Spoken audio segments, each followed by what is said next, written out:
Welcome to day 3 of my virtual Synthfest Moogfest. I previously looked at the Voyager on day 1, the Mini Moog day 2, so today it's time to look at the Sub37. I'd used the Voyager to death and thought I might replace it with something. I'd seen the Sub30 demoed a few times and was almost at the point of giving it a go, maybe picking up a used one if I could find one, and then this came out and I didn't even think twice about it. I saw a video of Amos from Moog demoing it to Nick Batt from Sonic State. That was a complete no-brainer, to be honest. It seemed to be sort of geared towards exactly what I wanted. But it's the modulation on this that really draws you in. The 2 modulation buses, as I said, all synced, and the way you can just easily set up a modulation room by point and click. it's just so easy. So I'll just go to what is a nose initial. But just to show you how easy it is to set up an initial patch, wait, hold, and it's done. It's initialized. You know, the Voyager, you had to go through that menu system. And as I said, they've learnt loads of lessons from the Voyager, and everything that was wrong with the interface on that, or could have been improved on the interface on the Voyager, has been improved on the Sub37. The only thing that's not as good on the Sub37, I think, is the keyboard. Well, the subsequent 37's got a better one, but this one's really, it's a bit tough and hard. It's quite a slow keyboard, if that makes any sense. It's okay for programming, but for playing fast or soloing, not recommended. Luckily, that's not what I do. But you do notice it after coming from one to the other. So yeah, let's just set up a real quick sort of thing that's got modulation all over the place. Let's add some modulation from to the filter from LFO2. Let's sync that. Let's sync them all together.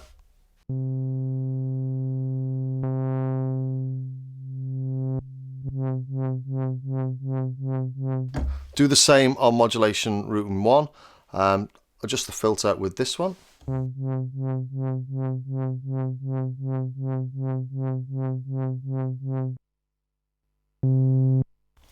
into controller here. This is all controlled by the mod wheel from the initialized patch, so let's just turn that down to 0. There we go. So that's modulation 1.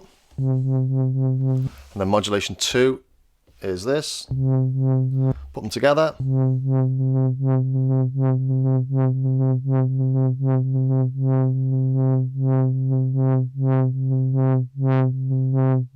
Straight away we're getting an interesting sort of rhythmic effect, aren't we?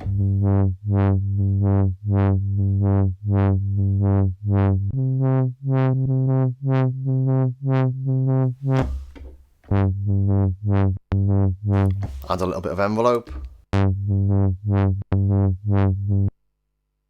And then maybe let's loop that envelope. Hey! I'm going to save that, that's cool. There you go, save these as well.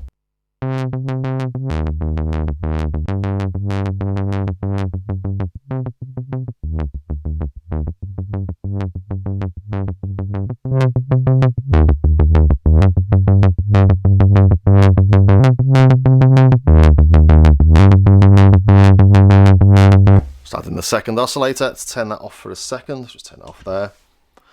Let's modulate the wave of oscillator 1 as well, so we go here. Oh, oscillator 1 wave. Turn the amount up.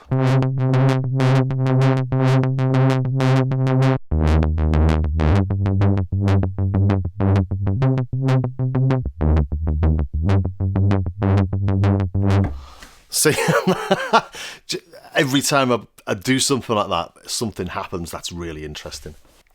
Although I have to say, I'm quite staggered how quick that happened.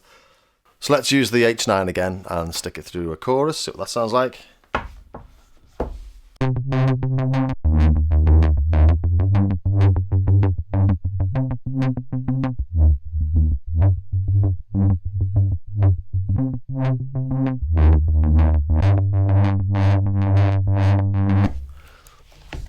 All really cool, isn't it? There's something about the raw sounds on this, just got a nice quality as well. Let's just initialize another one. Take the chorus off, add a second oscillator.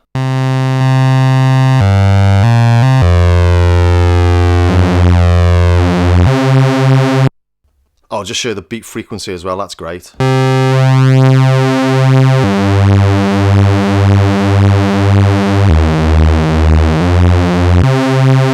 So that's the beating of the oscillators, and what it does, it slightly detunes oscillator 2 for every note to keep the beat frequency still the same. If you don't have that on, and you just get a beat in through the oscillators.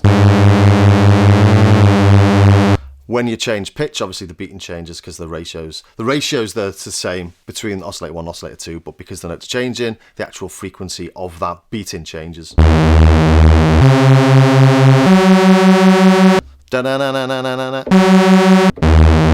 Wow, wow, wow. With this on, it stays the same all the way through.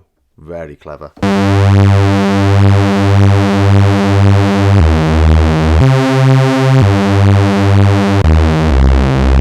So everything on this is sort of designed to have really nice interactions between all the different sort of modulations. Really, really stunningly clever. The only thing I really wish it had was the BPM on the panel there. Just make life a little bit easier for me. So just go back to a really simple sound like that.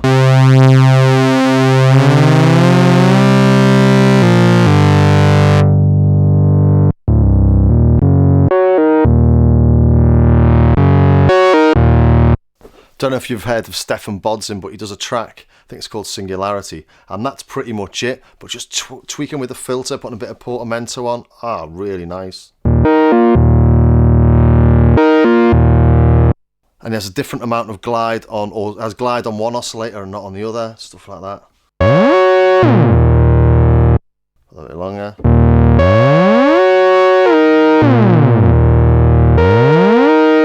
It's just so clever.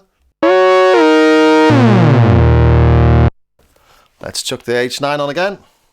As it took me ages to set it up, I'm going to use it a lot.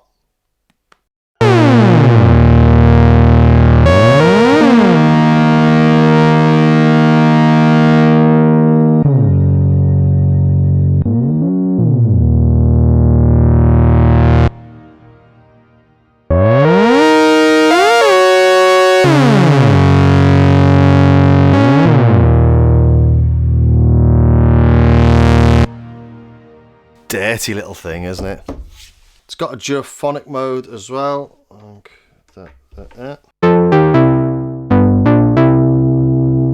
Just pitch them the same.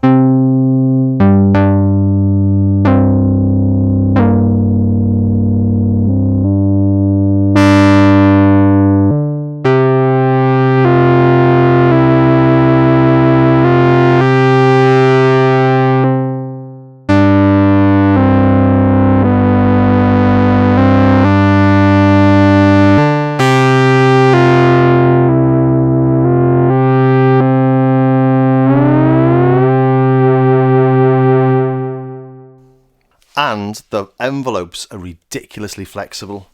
You've got delay, attack, hold, decay, sustain, release. So an DAHDSR envelope.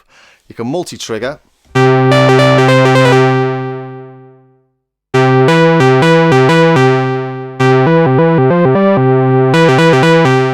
you've got a reset mode for nice long attacks.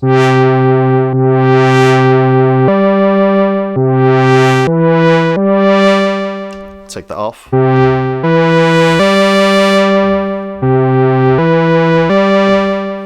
It's not resetting back to 0. Well, it is there. Difficult one to show on that, I suppose, but it is really flexible. And obviously you saw earlier that you can loop it.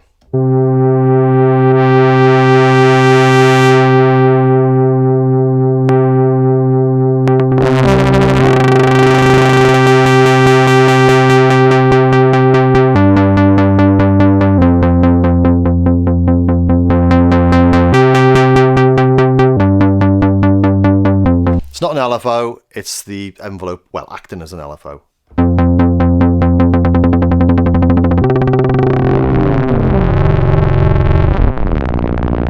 Doesn't have FM, but it's got a high mode on the, or a high range on the LFOs, and you've heard this here.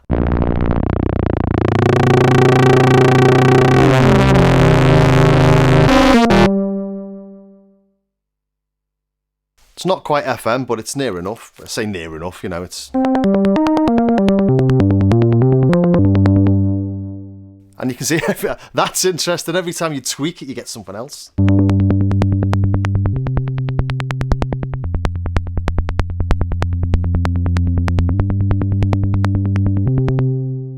It really is such a good job. It's got an editor and librarian, because you can play on this for a couple of hours. You could save hundreds of variations of things.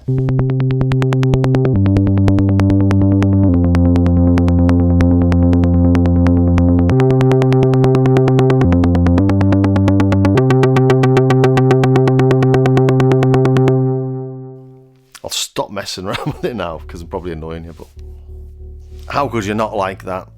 As I say, I did think I was going to sell a Voyager when I got this, but they're such different animals. I've kept them both, and particularly as this sits just underneath my monitor on my desk, so it fits in the studio and didn't have to get rid of the Voyager.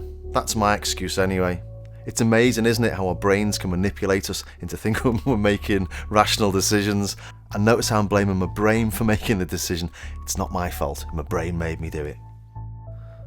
Most of the backing music I'm using for the Moogfest sort of synthfest videos is all taken from a video I did a few years ago with the Sub37 and the Eventide Eclipse, showing how you can get really subtle changes with rhythmic modulation. Really, really nice stuff. And if you did enjoy it, please subscribe or maybe visit my Patreon page. It'd be great to have some more support for the channel. And tomorrow we'll be looking at the grandmother, and don't forget, it's grandmothers we've got to be looking after with this virus at the minute. So I'll see you tomorrow.